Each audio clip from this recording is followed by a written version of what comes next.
কাজ থেকে যখন আসলেন নবীজি বললেন, আবুল আহাব একটু দাঁড়াও, একটু দাঁড়াও। আল্লাহর নবী সাল্লাল্লাহু আলাইহি ওয়াসাল্লাম জিবরিল আমিন কুরআন নিয়ে আসলেন। তাব্বাত ইয়াদা আবি লাহাবিন ওয়া তাব মা আগনা আনহু মালুহু ওয়া মা কাসাব। আবুল আহাবের দুই হাত ধ্বংস হয়ে যাক। আল্লাহ রাব্বুল আলামিন যখন কুরআন নাযিল করলো, আবুল আহাব আরো তেলে বেগুনে আপনার জ্বলে উঠলো।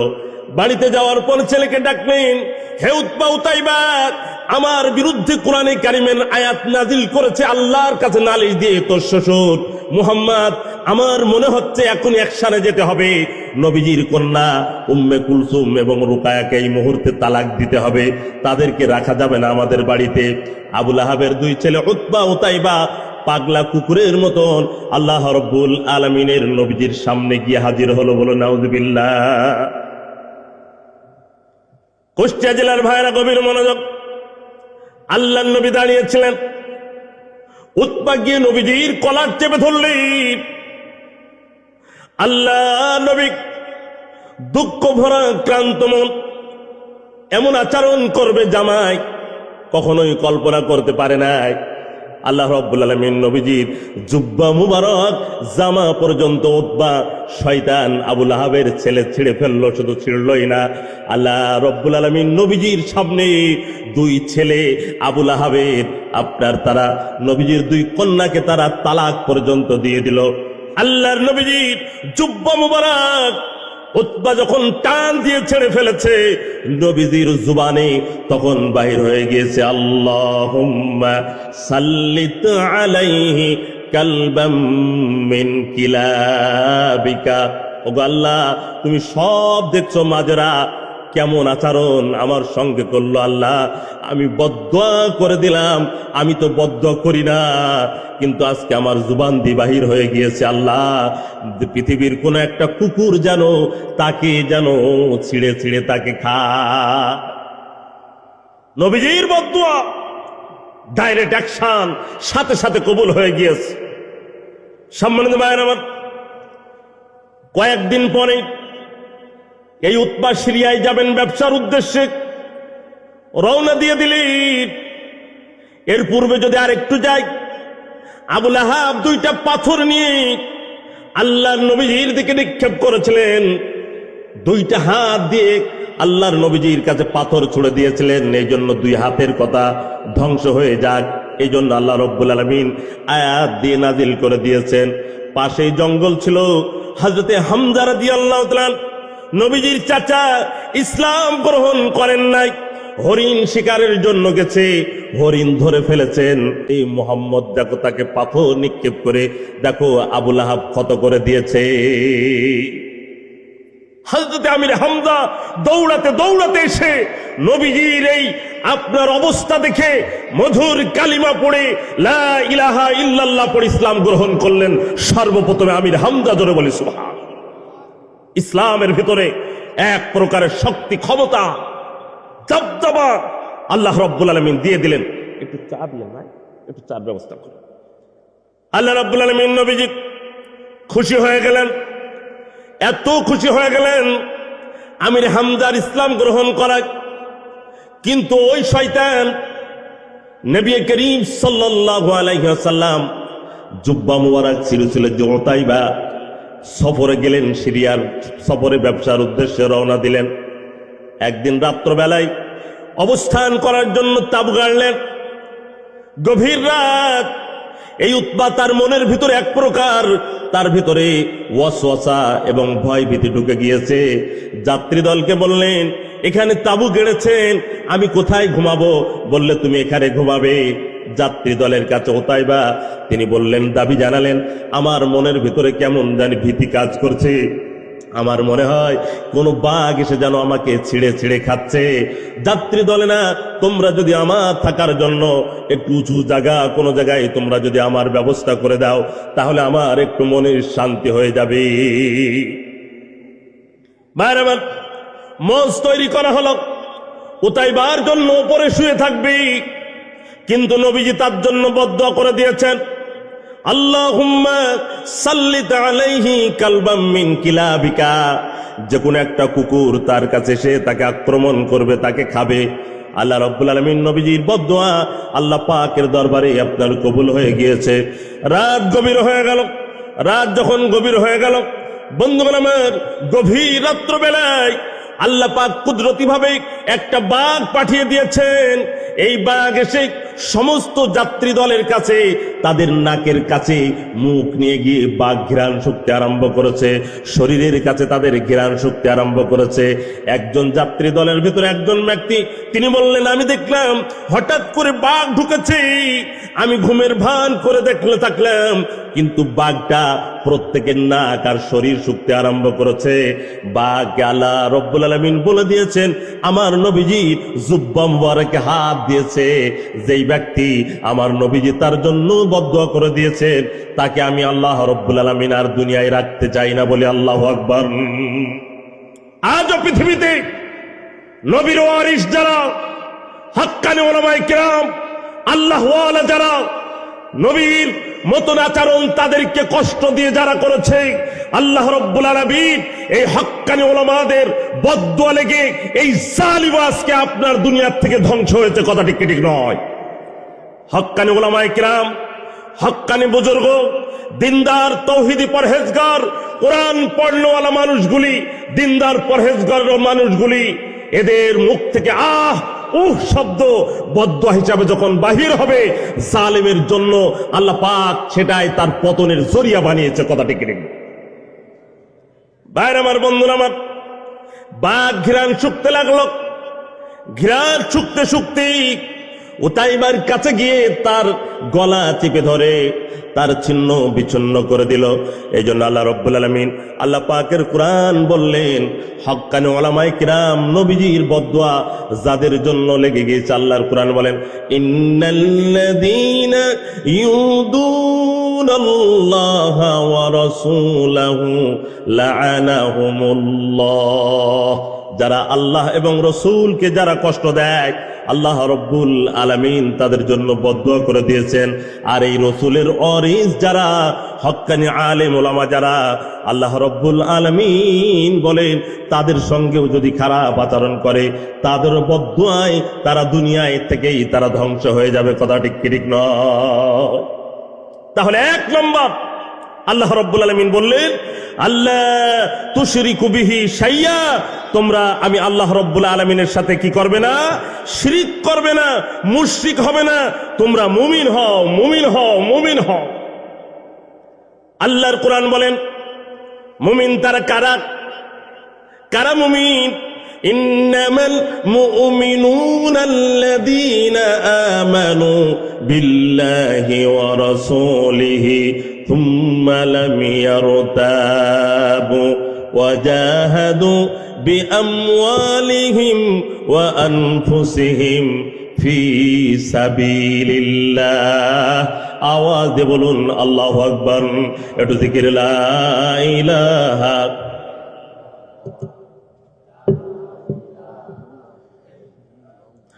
সুবহানাল্লাহ আলহামদুলিল্লাহ লা ইলাহা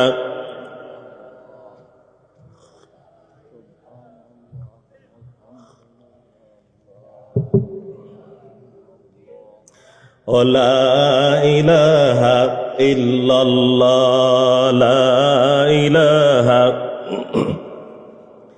লা ইলাহা মুহাম্মাদুর রাসূলুল্লাহ সাল্লাল্লাহু আলাইহি ওয়াসাল্লাম। রাগ করছেন না তো ভাই? আল্লাহ কবুল করুক। জোরে বলে আমিন। সরাসরি কোরআনে কারিমের তাফসীর শোনেন। আল্লাহ রাব্বুল আলামিন কোরআন কত আমাদের জন্য সাজিয়ে দিয়েছেন। তাহলে মুশরিক হবে না, শিরিক করবে না। তোমরা শিরিক করে তোমাদের ঈমানগুলি বরবাদ করবে না। ভাইরা আমার, বন্ধুরা আমার, মানুষ ঠিক মতন চিনি কিনতে পারে না, মানুষ ঠিক মতন আপনার বেগুন রমজানের চপ খাবে, তাও খেতে পারে না। কিন্তু উনি বললেন, তোমাদের বেগুনের চপ খাওয়ার দরকার নাই, তোমরা কুমড়া দিয়ে চপ বানিয়ে খাও।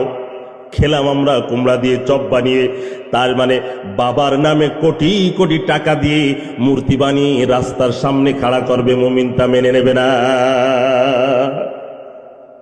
এগুলি মুমিনের হৃদয়ে রক্ত খনন হয়, মুমিনের অন্তরের ভিতরে। সম্মানিত ভাইরা, অতএব আসুন শিরকের অপোজিট মুমিন, প্রকৃত মুমিন হতে হবে আমাদেরকে। আল্লাহর কোরআন বলেন, আল্লাহ রাব্বুল আলামিন বলেন, ইন্নামাল মুমিনুনা আল্লাযীনা আমানু বিল্লাহি ওয়া রাসূলিহি, প্রকৃত মুমিন হলো তারা যারা আমি আল্লাহর উপরে যারা ঈমান আনবে, ওয়া রাসূলিহি এবং রাসূলের উপরে তারা ঈমান আনবে। আল্লাহ রাব্বুল আলামিনকে রব বলে তারা মেনে নেবে এবং রাসূলকে তারা নেতা হিসাবে মেনে নেবে। আল্লাহর কোরআন বলেন, থুম্মা লাম ইয়ারতাবু, তারা সন্দেহ করবে না, ওয়াজাহাদু বিআমওয়ালিহিম ওয়া আনফুসিহিম ফি সাবিলিল্লাহ।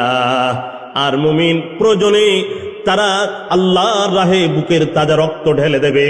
আর মুমিন প্রয়োজনে ইসলাম প্রতিষ্ঠা করার জন্য আল্লাহ রাব্বুল আলামিন বলেন তারা প্রয়োজনে তাদের সম্পদ দেবে। জোরে বলি সুবহানাল্লাহ। হে মুমিন, আল্লাহ পাক মুমিনের তালিকা ধরেছেন, মুশরিক হয়ো না, মুনাফিক হয়ো না।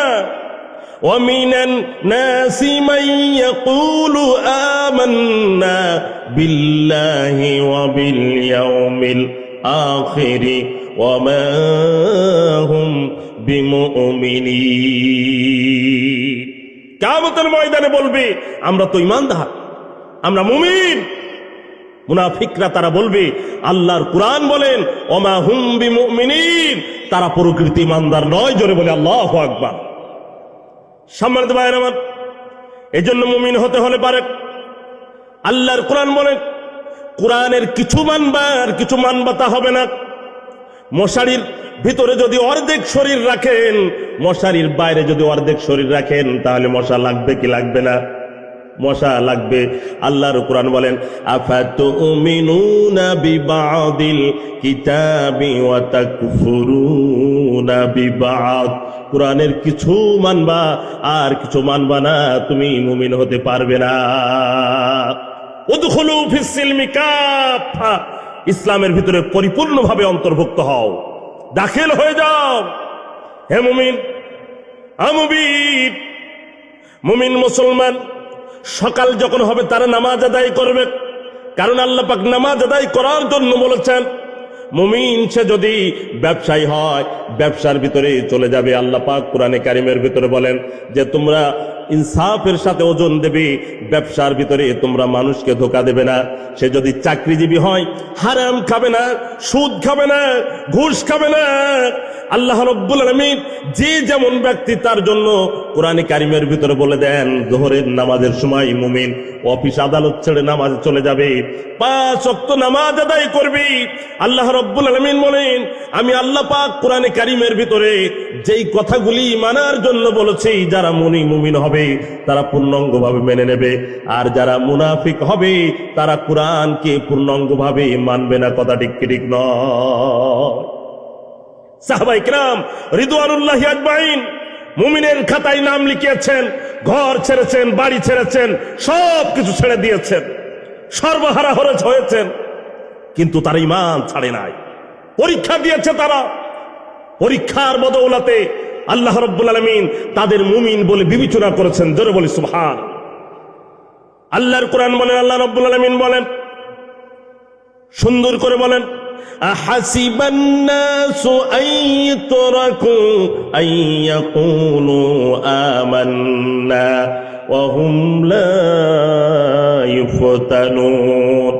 আল্লাহ রাব্বুল আলামিন বলেন, মুমিন ইমানদারের দাবি করবা আর আমি আল্লাহ পরীক্ষা নেব না, তা কোনোদিন হয় না। যার ইমান যত বড়, আমি আল্লাহ পাক তার পরীক্ষা নেব তত বড়। এই জন্য মুমিন মুসলমান ভাইরা, আল্লাহ রাব্বুল আলামিন আমাদেরকে মুমিন বানিয়েছেন, পরীক্ষা নেবেন। আল্লাহর কোরআন আল্লাহ বলেন, ওয়ালা নাবলুওয়ান্নাকুম বিশাইইম মিনাল খাউফি ওয়াল জু'i ওয়া নাকসিম মিনাল আমওয়ালি ওয়াল আনফুসি ওয়াত তামারাত। আওয়াজ দিয়ে বলুন আল্লাহু আকবার। পরীক্ষা নেবে মুমিন, সর্বলাইনে মুমিনের পরীক্ষা নেবে। হে মুমিন, নামাজের মাধ্যমে তোমার পরীক্ষা হবে। ফজরের নামাজ ঠান্ডার সময় পরীক্ষা হবে। ইসলাম এই পৃথিবীতে প্রতিষ্ঠা করার জন্য তোমার পরীক্ষা হবে। সাহাবায়ে কিরাম পরীক্ষা দিয়েছেন, তাবেঈ পরীক্ষা দিয়েছেন, নবীগণ পরীক্ষা দিয়েছেন। বাংলার তাওহীদি জনতা ইসলামকে এই পৃথিবীতে প্রতিষ্ঠা করার জন্য নবীজির খচিত পতাকা আসমানে পথ করে উড়ানোর জন্য পরীক্ষা দিতে হবে। এই পরীক্ষা সংগ্রামে আপনাদেরকে যদি আহ্বান করা হয়, প্রয়োজনে বুকের তাজে রক্ত ঢেলে দিতে হতে পারে। এই শরীক কারা হবেন? আল্লাহকে হাত তুলে দেখা। সম্মানিত ভাইরা আমার, মুমিন সর্ব অবস্থায় তার পরীক্ষা, সর্ব অবস্থা পরীক্ষা হয়। ঠান্ডার সময় ফজরের নামাজের সময় মুমিন চেনা যায়, কথা ঠিক ঠিক না? ঠান্ডার সময় ফজরে মুমিন চেনা যায়, মুমিন চেনা যায়। জুম্মার নামাজ পড়া সহজ, কিন্তু ফজর পড়া অত সহজ না, কথা ঠিক ঠিক। অতএব ফজরের নামাজ নিয়মিত যারা পড়ে, লেপকে কম্বলকে শীতের ভেতরে লাথি মেরে দিয়ে আল্লাহর কুদরতি পায়ে সাজদা দেওয়ার জন্য যারা মসজিদে চলে যায়, তারা প্রকৃত মুমিন, কথাটি ঠিক নয়। নবীজির উপরে যখন ব্যঙ্গচিত্র করে, নবীজির ইজ্জতের সম্মানের উপর আঘাত করে, বাংলার জমিনের কুষ্টিয়া জেলার উলেমা ওলামা পরিষদ যখন নবীর ব্যঙ্গচিত্রকারী এবং নবীজির অপমানকারীদের বিরুদ্ধে যখনই আপনার অ্যাকশনের জন্য রাস্তায় নামার জন্য বলেছেন, এরা আপনার সব মহব্বত সবকিছু ছেড়ে আল্লাহর জন্য, নবীর আশিক হওয়ার জন্য তার রাস্তায় নেমেছে, কথাটি ঠিক নয়। সম্মানিত ভাইরা, এই ইসলাম এই পৃথিবীতে সহজে আসে নাই, সহজে আসে নাই। ইতিহাস পড়ে দেখবেন, আজকে বাংলার জমিনের রাস্তায় রাস্তায় মসজিদ। আমি প্রতি বছর ভারতবর্ষে প্রোগ্রাম করি। গত বছরের আগের বছরে কলকাতার থেকে প্রায় 250 কিলোমিটার দূরে আমি প্রোগ্রাম করলাম। এমনও রাস্তা আছে 50 কিলোমিটারের ভিতরে, হাই রোডের ভিতরে কোনো মসজিদ খুঁজে পাবেন না। আজকে বাংলার জমিনে এই মাদ্রাসাগুলি আছে, মসজিদগুলি আছে, হক্কানি উলামায়ে কেরাম আছে। এদের মাধ্যম দিয়ে মহান আল্লাহ রাব্বুল আলামিন আজকে আমাদের কাছে এই দ্বীনকে পৌঁছাইছেন। জোরে বলি সুবহান। সাহাবীরা কষ্ট করেছেন, শ্রম দিয়েছেন, রক্ত দিয়েছেন। অতএব মুমিন সর্বদাই আল্লাহ যখন যা চায় তাই আমাদের দিতে হবে, কথা ঠিক কি? আল্লাহ রাব্বুল আলামিন নবীজির আদরের সাহাবী যারা ছিলেন, তার ভিতরে একজন ছিলেন হযরতে মাসআব ইবনে উমাইর রাদিয়াল্লাহু তাআলা। একদিন হেঁটে যাচ্ছিলেন, আল্লাহ রাব্বুল আলামিন নবী বললেন, মাসআবের দিকে তোমরা একটু তাকাও। সাহাবীরা তাকালেন, নবীজি চোখের পানি ছেড়ে দিলেন। সাহাবীরা বললেন, ওগো রাসূলুল্লাহ, মাসআবের দিকে আমরা তাকালাম, তাকাতে বললেন, আপনি কাঁদলেন কেন? আল্লাহ রাব্বুল আলামিন নবীজি তখন বললেন, হে আমার প্রিয় সাহাবীরা, এই মাসআবের ছোটবেলার ইতিহাস তোমরা জানো না। এই মাসআব তার বাবা মার একমাত্র সন্তান। এই মাসআব ছোটবেলায় তার বাবা মারা যায়, এতিম হয়ে যায়। কিন্তু ছোটবেলায় ইসলাম গ্রহণ করেছে এই আদরের সাহাবী মাসআব। নির্যাতন করে মক্কায় টিকতে পারে নাই, হাবশা হিজরত করেছেন, হাবশার থেকে আবার ব্যাক এসেছেন, আবার নির্যাতন হয়েছে, মদিনার দিকে হিজরত করেছেন। আল্লাহ রাব্বুল আলামিন নবী ইতিহাস তুলে ধরলেন, এই হযরতে মাসআব দ্বিতীয় যুদ্ধ যখন, উহুদের যুদ্ধ যখন আরম্ভ হয়ে গেল, আল্লাহ রাব্বুল আলামিনের এই নবীজির আদরের সাহাবী মাসআব বললেন, ওগো রাসূলুল্লাহ, আমার মনের তামান্না আল্লাহর রাহে শাহাদত বরণ করে আমার বুকের তাজা রক্ত ঢেলে দিয়ে আমি শহীদের মৃত্যু নিয়ে আল্লাহর কাছে চলে যেতে চাই। জোরে বলি সুবহানাল্লাহ। আল্লাহ রাব্বুল আলামিন নবীজি বললেন, তাই যাবি, তোমাকে সেনাপতি বানানো হবে। হযরত মাসআব ইবনে উমাইর রাদিয়াল্লাহু তাআলা উহুদের ময়দানে বীরের ছদ্মবেশী পতাকা খচিত নবীজি কালিমা পতাকা ধরলেন, হাত দ্বারা ধরলেন, হাতের তরবারি দিয়ে হাত বিচ্ছিন্ন হয়ে গেল। বাম হাত দিয়ে নবীজির খচিত পতাকা ধরলেন, বাম হাত কাফেররা আক্রমণ করে বিচ্ছিন্ন করে দিলেন। হযরত মাসআব ইবনে উমাইর রাদিয়াল্লাহু তাআলা জিহ্বা দিয়ে আপনার দাঁত দিয়ে চেপে ধরলেন এই নবীজির খচিত পতাকা। আল্লাহ রাব্বুল আলামিনের নবীজির আদরের সাহাবী শাহাদাত বরণ করলেন এই উহুদ প্রান্তে। আল্লাহ রাব্বুল আলামিন নবীজির কাছে যখন উহুদ প্রান্তের ঘটনা, নবীজির মাথার ভিতরে হেলমেট ছিদ্র হয়ে তার কাটা পর্যন্ত নবীজির ঢুকে গিয়েছে। বন্ধুগণ আমার, ইসলাম শুধু নামাজ পড়া নয়, ইসলাম শুধু কোরআন তেলাওয়াত করা নয়। ইসলাম যদি শুধু নামাজ পড়া হতো, আমার নবীজি, আপনার নবীজি 27টে যুদ্ধের তিনি সেনাপতির দায়িত্ব পালন করেছেন। জোরে বলি সুবহানাল্লাহ। আল্লাহ রাব্বুল আলামিনের নবীজি বললেন, কতজন শাহাদাত বরণ করেছে দেখো। উহুদ প্রান্তে 70 জন নবীজির আদরের সাহাবী শহীদ হয়ে গেলেন। আল্লাহ রাব্বুল আলামিন নবীজিকে বললেন, ওগো রাসূলুল্লাহ, 70 জন সাহাবীর কবর খনন করা এই মুহূর্তে সম্ভব নয়। আমরা অসহায় হয়ে গিয়েছি, আমরাও দুর্বল হয়ে পড়েছি। আল্লাহ রাব্বুল আলামিন নবীজি বললেন, 70 জন সাহাবী লাগবে না, কবর খোঁড়া লাগবে না। আল্লাহ রাব্বুল আলামিন নবী বললেন, একটা কবরের ভিতরে তোমরা 2 জন 3 জন 4 জন পর্যন্ত তোমরা লাশ ঢুকায়া দাও।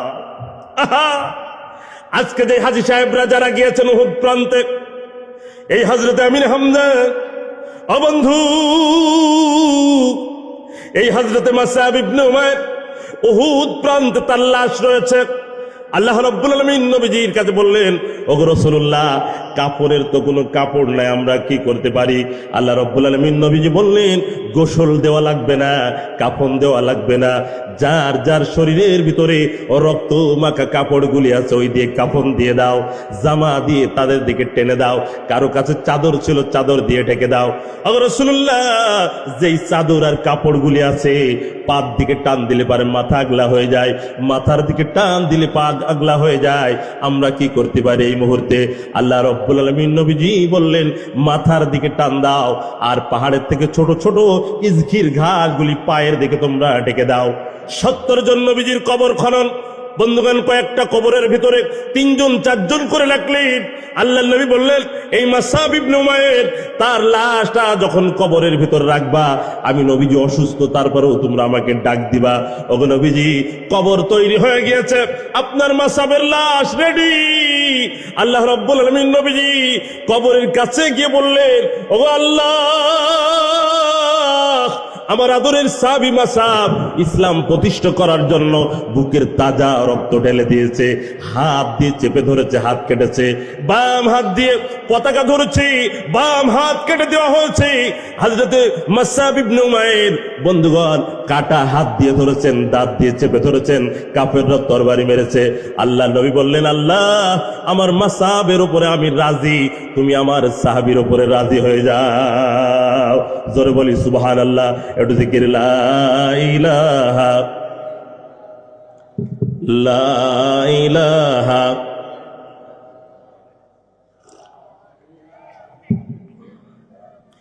সুবহানাল্লাহ আলহামদুলিল্লাহ লা ইলাহা লা ইলাহা ইল্লাল্লাহু মুহাম্মাদুর রাসূলুল্লাহ সাল্লাল্লাহু আলাইহি সাল্লাম। সম্মানিত ভাইরা, গভীর মনোযোগ। আমি সূরা আনআম থেকে আশারাতু ওয়াসায়া, 10টা ওসিয়ত বাণী নবীজি বলেছেন, তার ভিতরে একটা ছিল শিরিক করা যাবে না। কি করা যাবে না? শিরিক করা যাবে না। আর শিরিকের অপোজিট আমাদের মুমিন হতে হবে, ইমানদার হতে হবে। এই ইমানদার এরা কখনো আল্লাহর কালিমা জমিনে প্রতিষ্ঠা করার জন্য এরা ভয় পায় না, কথাটি ঠিক নয়। মুমিন হতে হবে আমাদেরকে। আল্লাহ রাব্বুল আলামিন এরপরে বললেন, ওয়ালা, আল্লাহ পাক বললেন, ওয়াবিল ওয়ালিদাইনি ইহসানা, পিতামাতাকে কষ্ট দিও না, এটাও হারাম। পিতামাতাকে কষ্ট দিও না, পিতামাতার সাথে সদাচরণ করো। 1 নম্বরে বললেন শিরিক করবে না, আর 2 নম্বর দেবে না, পিতামাতার সঙ্গে সদাচরণ করবে। আল্লাহর কোরআন বলেন, আল্লাহ রাব্বুল আলামিন বলেন, ওয়াকাদা রাব্বুকা আল্লা তা'বুদু ইল্লা ইয়্যাহু ওয়া বিল ওয়ালিদাইনি ইহসানা।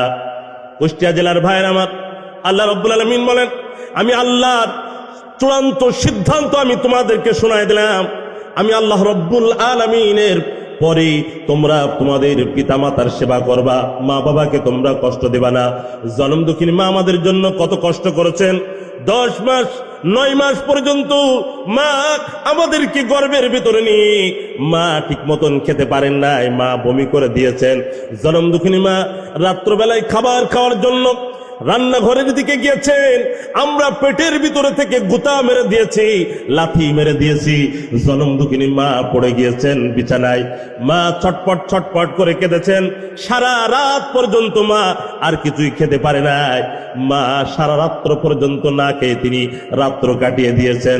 উলামায়ে কিরাম বলেন, জনম দুঃখিনী কোন মা সন্তানের লাথি যদি তার আঘাতে সারা রাত্র বেলায় না খেয়ে যদি থাকে, দিনের বেলায় রোজা রাখলে যেমন সওয়াব হয়, না খাওয়ার কারণে সন্তানের কারণে জনম দুঃখিনী মাকে আল্লাহ রাব্বুল আলামিন রোজার সওয়াব দেয়। বলি সুবহানাল্লাহ। এই জনম দুঃখিনী মা, আমরা যখন মায়ের পেটের ভিতরে ছিলাম, ডেলিভারির সময় হয়েছে, ডাক্তারের কাছে নিয়ে যাওয়া হয়েছে। ডাক্তার পরীক্ষা নিরীক্ষা করলেন, রোগী অত্যন্ত জটিল, ভিকটিম রোগী অত্যন্ত জটিল।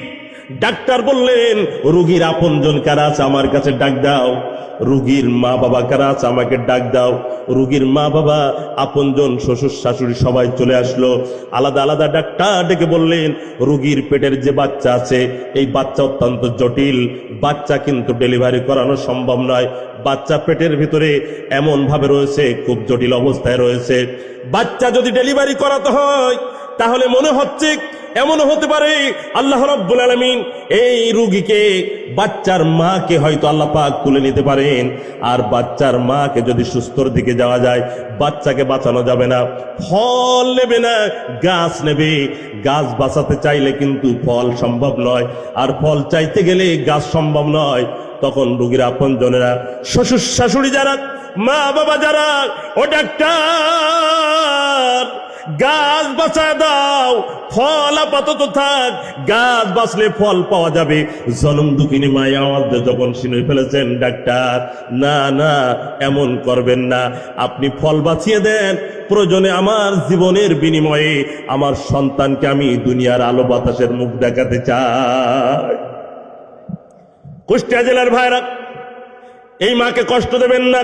আল্লাহর কোরআন বলেন, ওয়ালা তাকুল লাহুমা উফফি ওয়ালা তানহারহুমা ওয়া কুল লাহুমা কওলান কারীমা।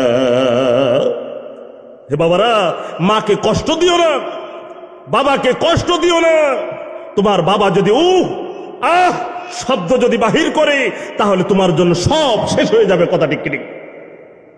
জনম দুঃখিনী বাবা, তোমার আচরণে যদি চোখের পানি ফেলাই, কুষ্টিয়ার যুবকেরা, স্ত্রীর কারণে বাবাকে কষ্ট দাও, মাকে কষ্ট দাও, মা তোমার জন্য যদি একটু চোখের পানি ফেলায়, যতই বড় ব্যবসা থাক না কেন ধূলিসাৎ হয়ে যাবে। যত বড় চাকরিজীবী হও না কেন, তোমার ঘরের ভিতরে শান্তি তুমি পাবা না।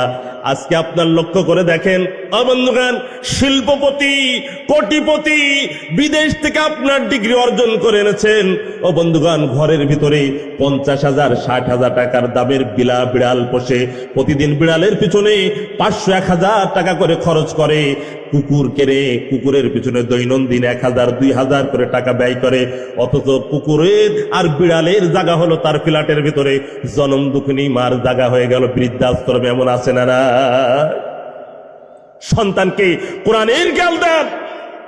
এই মাদ্রাসার যেমন নুরানি বিভাগ, হেফজ বিভাগ, এই সন্তানগুলি কোরআন পড়ে। ধন্যবাদ জানাই আমি এই কুষ্টিয়া জেলার এই প্রতিষ্ঠানকে, যারা আপনার এই মীর সাহেবের বাস্তবিটা দারুল হিকমা হাফিজিয়া মাদ্রাসা স্থাপন করেছেন। প্রাথমিক জ্ঞান দিয়ে, কোরআনের জ্ঞান দিয়ে এই ছেলেগুলি যদি ডিসিএসপি, পিওনো এরা যদি হয়, এরা কোনোদিন তার মা বাবাকে কষ্ট দেবে না, কষ্ট দেবে না। জোরে বলে সুবহান। আমি যে মসজিদের ইমামতি করি, খতিব, উপজেলা মসজিদ শালিখা, মাগুরা জেলার শালিখা থানা, অনেক ইউনো মহাদাইকে দেখেছি আমি, 5 ওয়াক্ত নামাজ তো পড়েই, বলে হুজুর একটু অজু রাখার চেষ্টা করি। জোরে বলে সুবহান। আমি তো সেদিন দেখলাম সাতক্ষীরার এক ইউনো হাফেজ, কোরআনের হাফেজ। ভাইরা আমার, এই ছাত্রগুলি, আপনাদের ছাত্রগুলি হেফজ পাশ করার পর এরা যদি কওমি লাইনে চলে যায় দাওরা হাদিস পাশ করবে, এরা যদি জেনারেল লাইনে চলে যায় এরা আপনার কামেল পাশ করবে, এবং এই ছেলেগুলি আরবি প্রভাষক হবে, এই ছেলেগুলি ইঞ্জিনিয়ার হবে, এই ছেলেগুলি যদি বাংলার জমিনে যদি আপনার ইউনো ডিসি হিসাবে যদি আল্লাহ পাক কবুল করে, বাংলার জমিন অতি সহজে সুদ মুক্ত হবে। কথাটি কেটে গেল। এই কোরআনের প্রতিষ্ঠান ঘরে ঘরে দরকার আমাদের। এজন্য বলছিলাম, মা বাবাদের কষ্ট দিবা না যুবক। অনেক আলোচনা, ম্যাক্সিম গোর্কির ইতিহাস শুনেছেন আপনারা। www.worldnews ম্যাক্সিম গোর্কি বলে, যারা মোবাইল চালান আগামীকালকে মোবাইলের ভিতরে সার্চ দেবেন, একজন ও বন্ধুগান খ্রিস্টান লেখক ম্যাক্সিম গোর্কি মায়ের নামে উপন্যাস লিখেছেন, যার উপন্যাসটা কয়েকশো ভাষায় তার উপন্যাসটা অনুবাদ হয়ে গিয়েছে। খ্রিস্টান মানুষ মায়ের সম্মান বৃদ্ধি করেছেন, মায়ের ভালোবাসা তুলে ধরেছেন। মা সন্তানকে কেমন ভালোবাস। বন্ধুগণ আমার, বিদেশে যদি আপনার কোনো ছেলে যায়, 4 বছর 5 বছর পর যখন বাড়ি আসার সময় হয়ে যায়, শ্যালক যারা আছে তারা ফোন করে, দুলা ভাই শুনলাম প্লেনের বিমানের টিকিট হয়েছে। বলে, হ্যাঁ দুলা ভাই আমার জন্য এমন জিনিসটা আনবেন।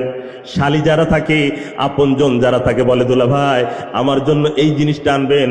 শাশুড়ি মাঝে মধ্যে বলে, জামাই বেটা শুনেছি মালয়েশিয়ার কম্বল নাকি ভালো, আমার জন্য একটা কম্বল নিয়ে এসো। শ্বশুর দাবি করে বসেছে, জামাই বেটা আমার জন্য মালয়েশিয়ার দিকে একটা ভালো ঘড়ি এনো। ছেলে রাত্রবেলায় বালিশে মাথা দিয়ে মনে মনে চিন্তা করলো, আল্লাহ সবাই এক একটা জিনিস দাবি করলো, আমার জনম দুঃখিনী মা আমার বাবা আমার কাছে তো কিছুই দাবি করলো না। রাত্রবেলায় মোবাইল করলেন, ও মা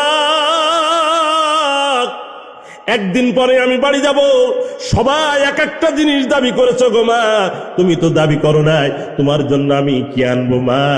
জনম দুঃখিনী মা হাউমা করে কেঁদে দিয়ে বলে, বাজান আজকে 5টা বছর আমি তোর মাথায় হাত দিতে পারি নাই, তোরকে আমি একটু আদর করতে পারি নাই। ও বাজান শুধু মোবাইলে তোর ছবি দেখি, আমার কোনো জিনিস লাগবে না, তুই আয়, আমি মা তোকে যদি একবার দেখি আমার কলিজা ঠান্ডা হয়ে যাবে।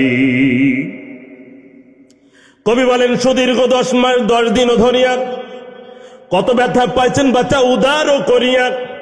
বিদেশে বিলাতে যার ছেলে মারা যায়, কাক কোকিল জানার আগে আগে জানে মাই। খোদা পেয়ে কাতর হয়ে কেঁদে ওঠে যখনই, হাজার কাজ ফেলে থুয়ে কোলে তোলে তখনই। বনে থাকে বনবাদরিক, ছা থাকে তার কোলেরিক, হাজার দুঃখ পেলে পারে ফেলে না তার বাচ্চারে। মা বলটা ছোট নাকি? আসলে তো ছোট নাই, মায়ের মতন এমন সম্পদ এ দুনিয়ায় আর নাই। আল্লাহ নবী বলেন, হুমা জান্নাতুকা ওয়া হুমা নারুকা, পিতা মাতা তোমার জান্নাত আর তোমার পিতা মাতা তোমার জাহান্নাম। পিতা মাতার দিকে নেক নজর দিয়ে যদি তুমি তাকাও, আল্লাহ রাব্বুল আলামিন হজ্জে মাবরুর কবুল হজের সওয়াব দিয়ে দেয় তোমার আমলনামায়। বলি সুবহানাল্লাহ। আজকে খুশি হবেন আপনারা, আপনাদের এই মাহফিলে আমি আমার আব্বাকে সাথে করে নিয়ে এসেছি। আমার আব্বার সাথে এসেছেন আজকে আমার সামনে, সম্মানিত ভাইরা আমার। সেজন্য আব্বাকে মাকে কষ্ট না দেওয়া। আমি যেটা বলছিলাম, ম্যাক্সিম গোর্কি তার উপন্যাসের ভিতর লিখেছে যে একটা ছেলে একটা মেয়েকে ভালোবাসে। আমি সংক্ষেপে বলছি, এই ছেলেটা মেয়েকে ভালোবাসে, মেয়েটা একদিন বলে ফেলেছে, তুমি আমাকে কেমন ভালোবাসো, কেমন ভালোবাসো? বলে, তোরে আমি অনেক ভালোবাসি, অনেক ভালোবাসি। তাই তোমার মার থেকেও কি আমাকে বেশি ভালোবাসো? হ্যাঁ, আমি তোকে আমার মার থেকেও বেশি ভালোবাসি। তাহলে কি তুমি পারবে তোমার মার কলিজা কেটে আমাকে দেখাতে? ম্যাক্সিম গোর্কি তার উপন্যাসে লিখেছে, ছেলে বলে, হ্যাঁ আমি পারবো। ছেলে বলছে, আমি পারবো। এই ছেলে একদিন বাড়ির থেকে, মার কাছ থেকে সে বলছে, ও মা আমি 2টা দিন বাড়িতে আসবো না। 2টা দিন বাড়িতে না আসার কথা বলে 4 দিন হয়ে গেল। জনম দুঃখিনী মা ও বন্ধুগণ, এই ছেলে একটা সূরা কিনে ম্যাক্সিম গোর্কি লিখেছে। আমি আপনাদেরকে উদাহরণ দিচ্ছি একটা উপন্যাস দিয়ে। এই ছেলে সূরা নিয়ে মার ঘরে ঢুকলো, যখন দরজায় আঘাত করলেন, সাথে সাথে দরজা খুলে দিল। জনম দুঃখিনী মা ছেলেকে জড়ায় ধরে বললেন, বাজান তুই 2টা দিনের কথা বলে আজকে 4টা দিন হয়ে গেল, তুই আমার একমাত্র কলিজার টুকরা। বাজান তোর মহব্বতে আমি মা কিছু খাই না। আয়, তুই আমার বুকে আয়। মা জনম দুঃখিনী কলিজার টুকরা সন্তানকে বুকে জড়িয়ে ধরেছে, কলপালে চুমা দিতে আরম্ভ করেছে। পাষণ্ড ছেলে ম্যাক্সিম গরিকি তার উপন্যাসে লিখেছে, পকেটের ভিতরে সূরা বার করে সুযোগ পেয়ে মার কলিজায় আঘাত করেছে, গলা কাটা মুরগির মতন মা ছটপট ছটপট করেছে। এই ছেলে মার বুক ফেড়ে কলিজা বাহির করে দৌড়াতে আরম্ভ করেছে, প্রেমিকাকে দেখানোর জন্য দৌড় আরম্ভ করেছে। দৌড়াতে দৌড়াতে এই কলিজা নিয়ে দৌড় আরম্ভ করেছে। মাঠের আলের উপরে উঠে থপ করে পড়ে গিয়েছে। যখন সন্তান পড়ে গেছে, কলিজা আর এক দিক দিয়ে পড়ে গিয়েছে। কলিজার থেকে আওয়াজ ভেসে এসেছে, ও আমার কলিজার টুকরা সন্তান, তুমি আমার কলিজা বাহির করেছো, আমি কষ্ট পাই নাই। ও বাজান, তুমি পড়ে গিয়েছো। ও বাবা, তুমি কষ্ট পাও নাই তো? এর নাম মায়ের ভালোবাসা। কথা ঠিক ঠিক নয়, এর নাম মায়ের ভালোবাসা। একে বলে মা। মা নিঃস্বার্থে ভালোবাসে, আর বাকি সবাই স্বার্থের কারণে ভালোবাসে। কথা ঠিক ঠিক নয়। স্ত্রী ভালোবাসে, খুব ভালোবাসে। স্ত্রীর শীতের সময় একটু মেরিল কিনতে দেরি হোক, দেখেন কেমন ভালোবাসে। আপনার শ্বশুর ভালোবাসে, বাড়িওয়ালির গায়ে 2 থাপ্পড় মেরে দেন, শ্বশুর যদি শোনে কেরকম ভালোবাসা বোঝা যাবে। কথা ঠিক ঠিক নয়। অতএব মায়ের পায়ে নবীজি জান্নাতের কথা বলেছেন। এই জনম দুঃখিনী মা যাদের ঘরে আছে, বাবা যাদের ঘরে আছে, কুষ্টিয়াবাসী, আজকে ভরা মজলিসে আমি আপনাদের কাছে ওয়াদা নিতে চাই, মাকে কারা কষ্ট দেবেন না, হাত তুলে আল্লাহকে দেখান। নারায়ে তাকবীর, হাত তামান। এই জনম দুঃখিনী মা, মায়েদের মর্যাদা আল্লাহ বৃদ্ধি করেছেন। তবে মায়েদের কিন্তু দায়িত্ব আছে, আছে না নাই? মায়েদেরও দায়িত্ব আছে। ও মা, আপনার স্বামী যদি আপনার উপর অসন্তুষ্ট হয়ে যায়, তাহলে আপনার ঠিকানা জাহান্নাম। কথা ঠিক ঠিক না? আপনার ঠিকানা জাহান্নাম। স্বামীদের সঙ্গে খারাপ আচরণ করে, অনেক জায়গায় স্ত্রী দাও নিয়ে স্বামীরে তাড়া করে, আছে না নাই? আর কয়, জানোয়ার রে, শয়তান রে, আজকে 2 ভাগ করে ফেলবো।